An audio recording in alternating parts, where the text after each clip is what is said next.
کہ جب انسان صبح سے شام تک کوئی چیز نہیں کھاتا ہے اور نہ پیتا ہے تو اندر جو بہت ساری چیزیں ایسی ہو جاتی ہیں، تو جس چیز کو جسم کو جس چیز کی ضرورت ہوتی ہے وہ غذا وہاں سے لے لیتے ہیں، اور اس غذا کے ذریعے سے وہ کینسر جیسی بیماریاں یا اور بھی بیماریاں، تو جو بھی اپواس کرتا ہے یعنی روزہ رکھتا ہے تو اسے اس کا فائدہ پہنچنا لازمی ہے۔ اور یہی وجہ ہے کہ ہر مذہب کے اندر آپ دیکھتے ہوں گے کہ عام طور سے جو سوموار کا روزہ اپواس کرتے ہیں لوگ، تراویح اور تلاوت کا مہینہ کہا اب جاتا میں ہے۔ آگے اسی بتانا چاہ رہا ہوں کہ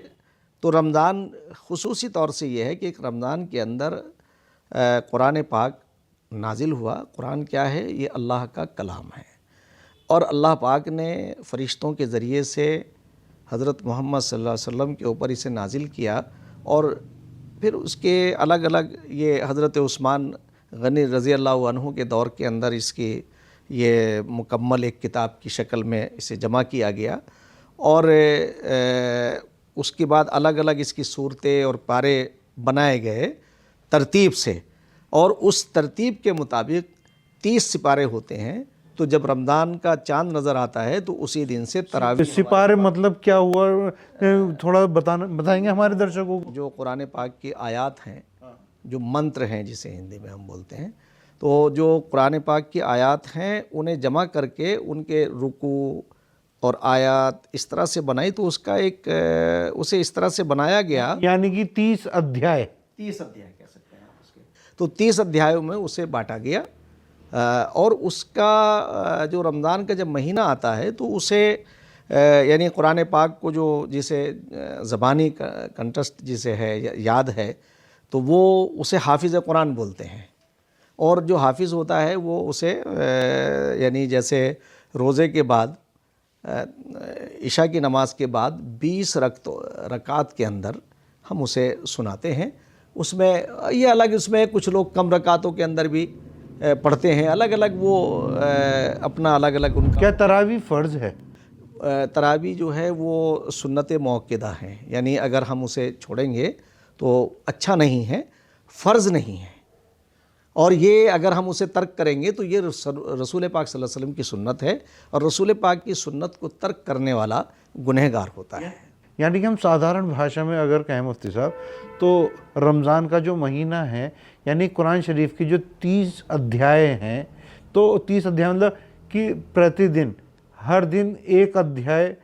کی آکاش وانی ہوئی اور وہ دنیا میں آیا، اور پھر 30 دن میں وہ مکمل ہوا۔ تھوڑا سے وستار سے بتائیں گے؟ نہیں، دیکھیے قرآن پاک الگ الگ جیسے حالات تھے اس طرح سے یہ نازل ہوا رسول پاک صلی اللہ علیہ وسلم کے اوپر، اور قرآن کے بارے میں اب تک یہ کہا جاتا ہے کہ یہ اللہ کا کلام ہے، اور اس کی جو نشانیاں ہیں، یعنی بہت سارے لوگوں نے، کیونکہ عرب کے اندر ایسے بہت سارے لوگ تھے جنہوں نے دعوے کیے کہ نہیں، اور وہ بنا کر کے لائے، تو قرآن نے کہا کہ تم ایک چھوٹی سی آیت بھی اس جیسی نہیں بنا سکتے ہو، اور لوگ قاصر رہیں اس کا متبادل پیش کرنے میں۔ تو قرآن اللہ کا کلام ہے، اگر اسے سمجھ کر کے پڑھا جائے گا تو ایک کانسٹیٹیوشن ہے جو اللہ پاک نے ہمیں دیا ہے اپنے محبوب رسول پاک صلی اللہ علیہ وسلم کے ذریعے سے، کہ تاکہ جو انسان ہیں وہ اس کے مطابق اسے سمجھیں، اور سمجھنے کے بعد اپنی زندگی کو نیمت طور سے، یعنی ایسا اپنی زندگی کو ڈھالیں کہ وہ لوگوں کے لیے نفع بخش ہو، کسی کے لیے شر کا ذریعہ نہ ہو۔ یعنی مذہب جو ہوتا ہے، ان جنرل اگر مذہب ہوتا ہے تو مذہب تو ہے ہی ایک ہاسپٹل کی طرح، اور ہاسپٹل میں جب بیمار ہوتا ہے آدمی تو ہاسپٹل میں جاتا ہے، تو اسی طرح سے جب انسان کو بہت راستہ نہیں ملتا تو وہ مذہب کی شرن میں آتا ہے، اور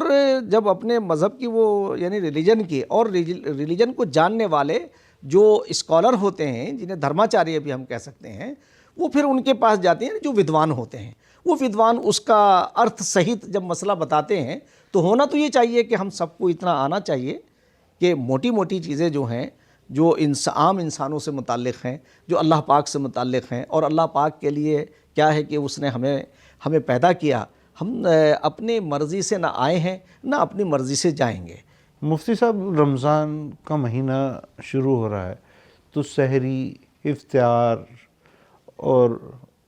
5 وقت کی نمازیں، تراویح، ان کا الگ الگ کیا ویوستھائیں اسلام نے دی ہیں؟ یہ دیکھیے، تراویح تو واجب یعنی سنت ہے،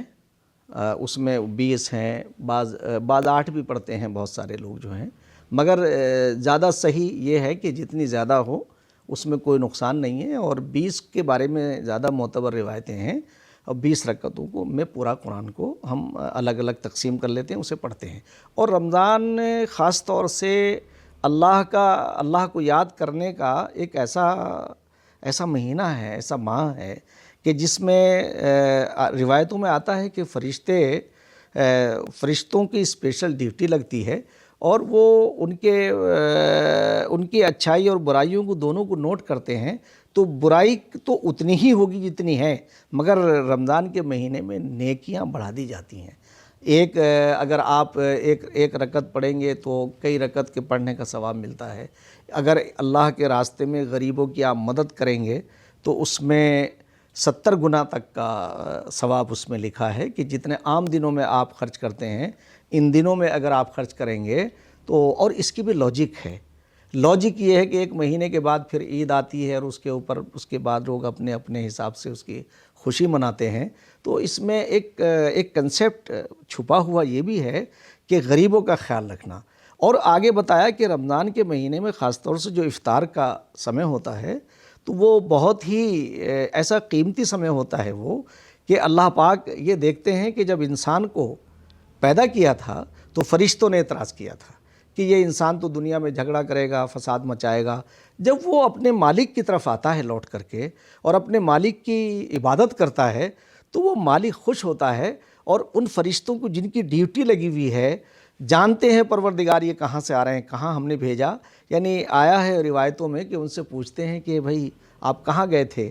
تو وہ سب آ کر کے اپنی رپورٹ جب پیش کرتے ہیں، تو اس میں ایک چیز جو خوبصورت چیز آتی ہے کہ مالک کائنات جس نے بغیر کسی امتیاز کے سارے انسانوں کو برابر پیدا کیا، اور انہیں پیدا کرنے کے بعد انہیں اختیار دیا کہ اب تمہاری مرضی ہے کہ تم سارے راستے بتانے کے بعد اگر تم اچھائی کے راستے پہ چلو گے تو اس کا میں تمہیں اچھا پھل دوں گا۔ تو اس کے لیے ایک بہترین، سب سے قیمتی جو دن ہیں وہ رمضان مبارک کے ہیں۔ اور رمضان مبارک کے اندر جو میں نے بتایا کہ جب روزہ ہم کھولتے ہیں تو یہ ایک ایسی چیز ہے، ایسی عبادت ہے کہ جس کا تعلق اس بندے سے اور اس مالک کے بیچ میں ہے۔ کسی کو نہیں پتا کہ آپ کا عمل کیا ہے، آپ روزے سے آپ کھانا کھا رہے ہیں، کیوں نہیں کھا رہے ہیں، یعنی جب وہ اللہ کو راضی کرنے کے لیے، تو اس وقت بہت ساری روایتوں میں آیا ہے کہ اللہ پاک اس روزے دار کو سے اتنے خوش ہوتے ہیں، اور اس کا اجر دینے کا وعدہ بھی رمضان کے روزہ رکھنے کا، جو روزہ رکھنے والا ہے اسے اللہ پاک اپنے دست مبارک سے اسے اس روزے کی جزا خود دیں گے۔ اس لیے کہ روزہ ایک ایسی عبادت ہے جو بڑی پوشیدہ عبادت ہے۔ مفتی صاحب، روزہ صرف بھوکے رہنے کا نام ہے، یا روزہ نیت کا بھی ہے، سوچ کا بھی ہے، ویوہار کا بھی ہے؟ روزے کا کانسیپٹ صرف بھوکے رہنے سے یہ کیا؟ نہیں، روزے کا کنسیپٹ یہ نہیں ہے۔ روزہ آپ کی آنکھوں کا بھی ہے، آپ کے عمل کا بھی ہے، آپ کے دماغ کا بھی ہے، آپ کی آنکھوں کا بھی ہے، ہر چیز کا روزہ ہے۔ یعنی اس میں آپ کے سامنے ہر چیز یہ ہو کہ میں اپنے مالک کے لیے میں نے روزہ رکھا ہے، اور سحری کو اسی لیے سنت قرار دیا کہ آپ بھوکے نہ رہیں، بلکہ آپ صرف اس لیے کہ اس کا آپ سماجک بھی اس کا ایک پہلو ہے کہ جب انسان بھوکا رہتا ہے تو اسے بھوک پیاس کی شدت محسوس ہوتی ہے، کہ جن لوگوں کے پاس یہ ساری چیزیں نہیں ہیں، تو آپ کو اللہ نے اگر وہ نعمت دی ہے تو آپ کو اس کا احساس بھی کرایا جا رہا ہے کہ آپ دیکھیے کہ جن نعمتوں کو ہم نے تمہیں دیا ہے، بہت سارے جو محروم ہیں، تو آپ اللہ کا اتنا ہی شکر ادا کریں اپنے مالک کا، کہ اس کے ایک مثال آپ کے سامنے پیش کی ہے۔ جب ہم دنیا پہ آج نظر ڈالتے ہیں، سوشل میڈیا یا آج اتنا جو نیٹ کے ذریعے سے ہمارے سامنے آتا ہے تو بہت سارے ایسے ایریاز ہیں، ہم یہ سوچتے ہیں کہ اے اللہ پاک تو نے ہمیں جنت جیسی جگہ پہ پیدا کیا۔ مفتی صاحب، کیا روزے کا مطلب صرف یہ ہے کہ ہم نے نیت کر لی اور روزہ رکھ لیا اور اس کے بعد میں ہم بے ایمانی کر رہے ہیں، کسی کے ہاں لوٹ کھسوٹ کر رہے ہیں، کسی کی بہو بیٹیوں پہ بری نظر رکھ رہے ہیں، بد عملی کر رہے ہیں، اور یعنی جتنے غلط کرم ہیں کہنے کے لیے ہم نے روزہ رکھ لیا، بھوکے ہیں، لیکن یہ سارے اعمال کر رہے ہیں، بے ایمانی بھی کر رہے ہیں، چوری بھی کر رہے ہیں، ڈکیتی بھی کر رہے ہیں، اور دوسرے کی بہو بیٹی کو بد نیت سے دیکھ رہے ہیں، غیر محرم کو بد نیت سے اس بارے میں کیا کہنا ہے؟ آپ کو بتائیں، یہ تو بات یہ کہ روزے سے نہیں، اگر یہ تو آپ اگر عام دنوں میں بھی آپ یہ کرتے ہیں تو یہ اسلام کی روح کے خلاف ہے۔ اسلام کا جو فنڈامنٹل جو اس کے سدھانت ہیں اس سے کوئی بھی اس کی وہ نہیں ہے، اس لیے کہ آپ کسی کی بھی یعنی آپ جائز طور سے اپنی وائف، اپنی بیوی کے علاوہ اگر کسی بھی عورت کو آپ اس نظر سے دیکھتے ہیں تو وہ آپ کے لیے مطلب عذاب کا ذریعہ ہے۔ اللہ ان باتوں کو ناپسند کرتا ہے، اور رمضان کے اندر تو بتایا گیا ہے کہ آنکھ کا بھی روزہ ہے، آپ کے ہاتھ کا بھی روزہ ہے، آپ کے دماغ کا بھی روزہ ہے، آپ کے عمل کا بھی ہے۔ آپ اگر یہ سارے کام کریں گے، بے ایمانی بھی کریں گے، چوری بھی کریں گے، ڈکیتی بھی کریں گے، اور اس کے بعد پھر آپ کہیں کہ مجھے میں سمجھتا ہوں کہ یہ ایک الگ وہ ہے کہ اس کا تو اس جرم کا ارتکاب کرنے پر آپ پر وہ ساری حدیں جاری ہوں گی جو اسلام کے مطابق ہیں یا اللہ نے اپنی ناپسندیدگی کا اظہار فرمایا ہے۔ تو اس لیے میں کہنا چاہتا ہوں کہ رمضان تو آپ کو ایک ایسا نعمت ہے اللہ پاک کی کہ آپ کو آپ 11 مہینے آپ کھاتے ہیں پیتے ہیں۔ حالانکہ رمضان کے اندر بھی آپ سحری کے لیے بھی آپ کو اجازت ہے، افطار کی بھی آپ کو اجازت ہے، کیونکہ اللہ پاک نے اپنے بندوں کے لیے یہ بھی رکھا ہے کہ یہ کمزور نہ ہو جائیں۔ تو اس لیے میڈیکل کے طور سے بھی جو تعلق رکھتے ہیں۔ اور ایک چیز یہ تو دیکھیے کہ اسلام نے کہیں بھی کوئی ایسا کام نہیں کیا، یعنی اللہ پاک نے آپ کو مصیبت میں نہیں ڈالا،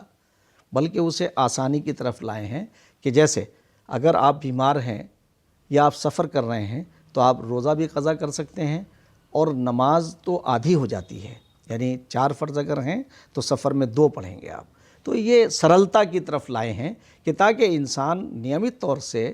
اپنے آپ کو ٹھیک کرے اور مذہب کا پالن کرے۔ تو مذہب کا اگر پالن کرے گا تو روزہ ہو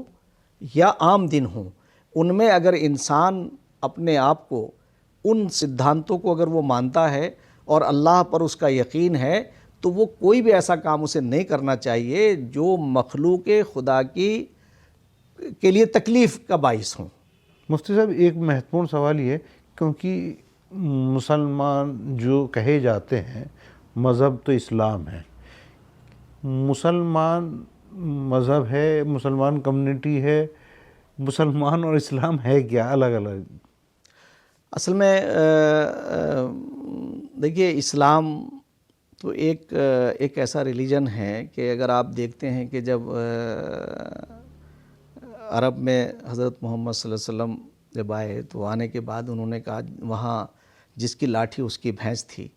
تو انہوں نے لوگوں کو کہا کہ بھئی آپ یہ سارے کام چھوڑ دو۔ تو وہ طاقت کے گھمنڈ میں اتنے چور تھے کہ کوئی بھی انصاف نام کی چیز دنیا میں نہیں تھی۔ اور اس وقت خاص طور سے اگر آپ دیکھتے ہیں کہ جو عورتوں کا، جس کے لیے لوگ ابھی سمجھ نہیں پاتے ہیں یا سمجھا نہیں پا رہے ہیں کہ کتنی اہمیت جو ہے وہ ایز ایک عورت کے ہے، تو اسے سب سے پہلے دنیا میں اگر کسی نے ان کے ادھیکاروں کے لیے آواز اٹھائی ہے تو وہ حضرت محمد صلی اللہ علیہ وسلم ہیں۔ اور انہوں نے یہ کہا کہ یہ عورت تمہاری ماں ہے اور ماں کے پیروں کے نیچے جنت ہے۔ تو رسول پاک صلی اللہ علیہ وسلم کا اگر ایک بھی پہلو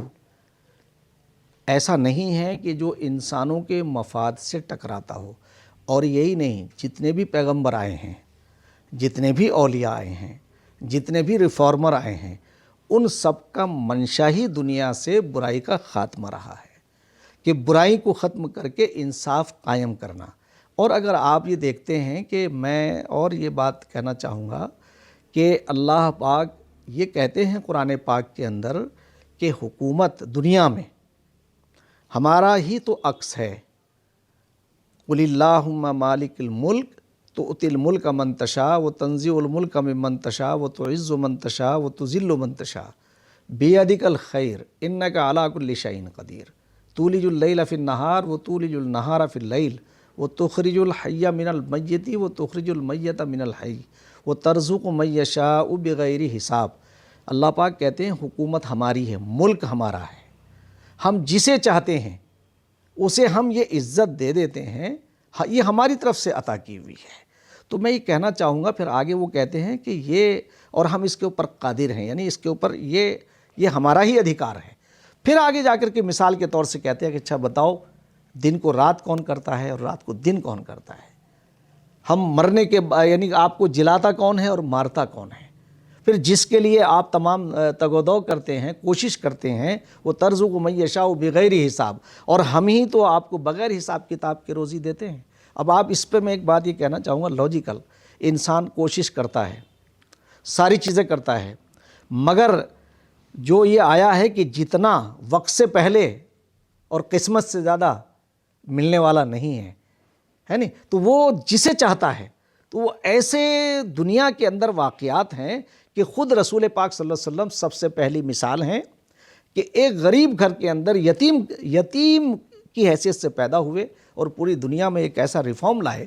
کہ جہاں مرد و عورت کے فرق کو ختم کیا، جہاں چھوٹے اور بڑے کے فرق کو ختم کیا، جہاں امیر اور غریب کے فرق کو ختم کیا. اور آپ نے کہا کہ نہ تم میں کوئی بڑا ہے نہ کوئی چھوٹا ہے، تم سب آدم کی اولاد ہو اور آدم مٹی سے پیدا کیے گئے ہیں. جیسے رسول پاک صلی اللہ علیہ وسلم نے یہ جو میسیج دیا ہے، اور پھر اس کے بعد جتنے بھی پیغمبر آئے یا ان سے پہلے آئے، ان سب نے اس مالک کائنات کا جس نے بغیر امتیاز کے ہمیں ایک ہی نر و ناری سے پیدا کیا. مفتی صاحب میرا ایک سوال تھا کہ مسلمان اور اسلام کیا کیا ہیں، تھوڑا اسے ڈیفائن کریے. دیکھیے اگر آپ اس کے لغوی معنی میں جائیں گے، مسلمان پورے قرآن کے اندر لفظ مسلمان نہیں بلکہ مسلم ہیں. یہ مسلمان تو سنسکرت سے نکل کر کے آیا، جیسے مس کے معنی کاٹنے کے ہیں. جب کسی کے پہلے آپ نے دیکھا ہوگا ایک زمانے کے اندر جو ہے وہ ختنہ ہوا کرتی تھی، تو لوگ کہتے تھے ارے بھائی فلاں کے جو ہے وہ فلاں کے بیٹے کی آج ختنہ ہوئی ہے، مسلمانی ہوئی ہیں، اسے بولتے تھے مسلمانی. تو مسلم اور مسلمان یہ الگ الگ شبد ہیں. مسلم اگر آپ دیکھیں گے تو جو میں کہتا ہوں کہ سنسار کا جو پہلا علم ہے، جو گیان ہے، وہ وید ہے. تو رگ وید کا 10واں منڈل 31ویں سوکت کے اوپر ہے، ایکو برہم دوتیہ ناشتے نیہ نہ ناشتے کنچن وادہ لا شریک ون گاڈ وداؤٹ سیکنڈ. اسی کو گرو نانک جی نے کہا ہے، اول اللہ نور پائے قدرت کے سب بندے، ایک ہی نور سے سب جگ اپجے کون بھلے کون مندے. تو پوری دنیا ہم ٹھنڈے اور گرم ملکوں میں رہنے کے وجہ سے ہمارے رنگ کالے اور گورے ہو سکتے ہیں، ہمارے نفع و نقصان ایک ہیں. یعنی کہ اسلام اور مسلمان ایک نہیں، الگ، اسلام الگ ہے، مسلمان الگ ہے. مسلمان اس قوم کو کہتے ہیں جو اسلام کو ایز ایک ریلیجن کے فالو کرتی ہے. اب فالو کتنا کرتے ہیں یہ تو دنیا میں جو حالات ہیں جو سامنے آ رہے ہیں وہ یہی ہیں. مگر میں اس موقع پہ ایک بات یہ کہنا چاہوں گا، جب اللہ پاک نے اس تمام کائنات کو پیدا کیا تو اس وقت قرآن پاک کے اندر وَإِذْ قَالَ رَبُّكَ لِلْمَلَائِكَةِ إِنِّي جَاعِلٌ فِي الْأَرْضِ خلیفہ، تو فرشتوں کو اور جنوں کو جمع کر کے کہا تھا کہ میں زمین پر اپنا ایک نائب یعنی خلیفہ بنانا چاہتا ہوں، یعنی اپنا اترادھیکاری انسان کو. تو فرشتوں نے اس وقت کہا کہ ارے یہ تو دنیا میں جا کے جھگڑے اور فساد کرے گا. تو ان تمام جھگڑے اور فساد تو پہلے سے، کیونکہ اس کی خو میں، اس کی طبیعت میں یہ چیز شامل رکھی، تو پھر اللہ پاک نے کہا نہیں، قال انی اعلم ما لا تعلمون، تم نہیں جانتے اس بات کو جس کو میں جانتا ہوں. اور اسی کا بڑا خوبصورت پہلو جو ہے سناتن دھرم سے جڑا ہوا، ایک بہت نارد منی جی کا آتا ہے کہ نارد منی جی نے جب یہ کہا کہ پربھو آپ کس سے پیار کرتے ہیں، اسنیہ کس سے کرتے ہیں آپ، تو انہوں نے ایسے گردن گھمائی اور سامنے انسانوں کا جمگٹ تھا کہ کہ تو انہوں نے کہا واہ نارائن نارائن تو میں کروں اور آپ محبت کرتے ہیں ان انسانوں سے, یہ تو ان کی تو طبیعت اس طرح کی ہے. تو وہ اتنی سملرٹی ہے ان ساری چیزوں میں. میں آپ کو یہ بتا رہا ہوں کہ جو لوگ انجانے میں لوگوں کو نقصان پہنچا رہے ہیں وہ اپنے ہی پریوار کو نقصان پہنچا رہے ہیں. تو جیسے انہوں نے کہا تو پھر اللہ پاک نے یعنی ایشور نے پربھو نے کہا اچھا ایک کام کرو نارد تم ایک کام کرو کہ یہ کٹورا دیا دودھ کا اور یہ دیکھو دونوں لوک میں گھوم کر کے آؤ اور اس کی ایک بوند بھی کہیں گر نہ جائے. تو مجھے بڑا خوبصورت یہ واقعہ آیا سلیم صاحب. تو وہ جاتے ہیں اور جانے کے بعد میں دونوں لوک میں آ کے کہتے ہیں پربھو دیکھیے میں دونوں لوک میں گھوم آیا اور ایک بوند میں نے گرنے نہیں دی اس کی, یعنی بھرا ہوا کٹورا تھا دودھ سے. تو اب دیکھیے آپ تو دودھ کی کتنی اہمیت, میں وہ تو بات کسی اور موقع پہ بتائیں گے, مگر یہاں یہ دیکھیے تو پھر اللہ ایشور کہتے ہیں, یعنی ایشور کہیں اللہ کہیں, تو پربھو کہتے ہیں کہ ارے نارائن کچھ تو بھول گئے, وہ منی جی کچھ تو بھول گئے, آپ بھلا دیا انہیں. یہ دیکھیے آپ تو وہ جو دونوں میں جو سملرٹی نظر آتی ہے تو انہوں نے کہا ارے وہ میں تو نارائن نارائن کرنا تو بھول ہی گیا, آپ کا پربھو آپ کا نام لینا تو بھول ہی گیا میں. تو اسے کہا پھر اللہ پاک نے جو قرآن پاک کے اندر یہ چیزیں آئی ہیں. تو میں یہ سمجھتا ہوں کہ جس دن انسانوں میں کوئی ہمارے دودھ و خون کے رشتے ہیں تو جتنے بھی مذہب ہیں جتنے بھی دھرم ہیں ان میں روزہ سب سے اوپر ہے اور اس کی اہمیت کم نہیں ہے, چاہے وہ اپواس کے ذریعے سے ہم نوراتروں میں کرتے ہوں, چاہے ہم جو نوروز جو ہیں وہ یہودی کرتے ہوں یا کرسچن جو ہیں وہ بھی روزہ رکھتے ہیں, یعنی اسے آپ الگ الگ ناموں سے بتا سکتے ہیں. ایسے ہی روزہ اسلام کے اندر انسان کو بہت ساری یعنی ایک اچھا انسان بنانے کی طرف ایک یہ بہترین قدم ہے کہ اگر اسے مسلمان اس کے اوپر عمل کرے گا تو میں دعوے کے ساتھ یہ کہہ سکتا ہوں کہ جیسے اللہ پاک نے پھر کہا کہ ہم نے جو ہے لعلکم تتقون, یعنی اس کے پورا ایک وہ ہے کہ ہم نے روزے تم پہ بھی فرض کیے اور تم سے پہلی جو امتیں ہیں جو پہلے لوگ ہیں ان پہ بھی ہم نے فرض کیے. تو اس لیے روزہ ایک ایسی عبادت ہے جو انسان اور اللہ کے بیچ کی, اس میں کسی کے بیچ میں کوئی نہیں ہے.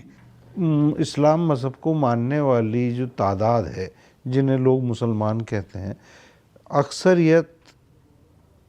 الٹریٹ لوگوں کی ہے, جس کے اندر تعلیم کی بہت زیادہ کمی ہے. جس کے اندر تعلیم کی کمی ہے تو ظاہر بات ہے کہ قرآن شریف کو حفظ نہیں کر پاتے, عربی کو سمجھ نہیں پاتے,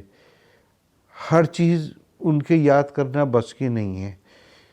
کیونکہ قرآن شریف عربی میں ہے, آیتیں عربی میں ہیں. جب نماز پڑھنے کا وقت آتا ہے, نماز پڑھنے جاتے ہیں, عبادت کرتے ہیں, تو بہت سے لوگوں کے ذہن میں یہ رہتا ہے کہ انہیں کچھ یاد نہیں ہے تو نماز کیسے پڑھیں, ہماری نماز قبول ہوگی نہیں ہوگی. تو اس بارے میں آپ ایک عالم ہیں, پورے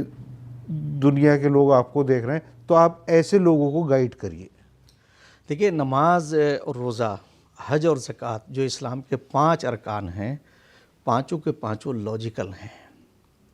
اگر آپ ان کے اوپر غور کریں گے, اور نماز ایک عبادت کے ساتھ ساتھ ریاضت بھی ہے.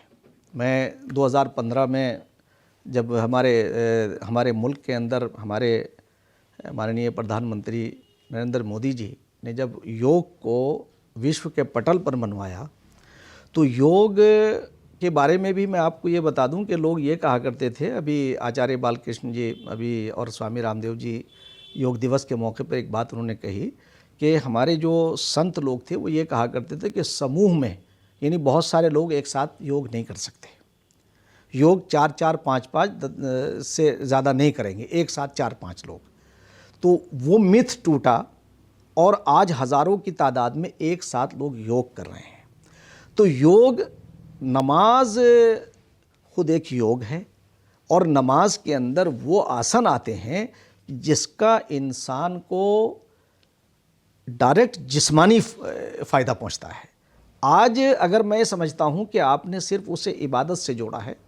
عبادت بھی ہے مگر عبادت کے ساتھ ساتھ وہ ایک بہترین ایکسرسائز بھی ہے. اگر نماز کو پڑھیں گے آپ تو آپ ایک نماز پڑھنے والا اور ایک بغیر نماز پڑھنے والا دونوں پہ اگر آپ ریسرچ کریں گے, وہ بیمار کم ہوگا اور یہ زیادہ بیمار ہوگا جو نماز نہیں پڑھتا ہے. اسی طرح سے جو نماز پڑھے گا قاعدے کے ساتھ